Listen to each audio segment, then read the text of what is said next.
नमस्कार. अनिल देशमुखांचा काळा बुरखा फाटला. सचिन वाझेने अनिल देशमुखांवर केलेले आरोप अत्यंत गंभीर असून देशमुखांचा काळा बुरखा टराटरा फाटलाय.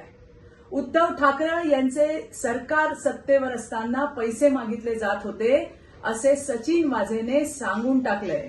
याचे पुरावे गृह खात्याकडे त्याने दिल्याचं तथा तशा आशयाचं पत्र सुद्धा त्यांनी राज्याचे गृहमंत्री सन्माननीय देवेंद्रजी फडणवीस यांना दिल्याचं सुद्धा सांगितलंय.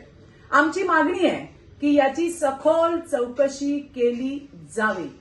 निलंबित असताना अनिल देशमुख यांनी पुन्हा नोकरीवर घेण्यासाठी आणि ते पैसे पवारांना देण्यासाठी 2 कोटी रुपये मागितले होते हे जनता विसरलेली नाही. सचिन वाझेविषयी बोलताना उद्धव ठाकरे यांनी भर सभागृहात त्याची पाठराखण केली होती.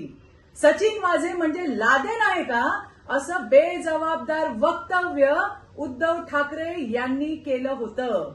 हे देखील सर्वश्रुत आहे, सगळ्यांना माहिती आहे. आज पुण्यामध्ये उद्धव ठाकरे यावर बोलतील का? महाराष्ट्रातील जनतेला या वसुली गँगची अधिकची माहिती देतील का? याची आम्ही वाट पाहतोय. धन्यवाद. जय हिंद, जय महाराष्ट्र.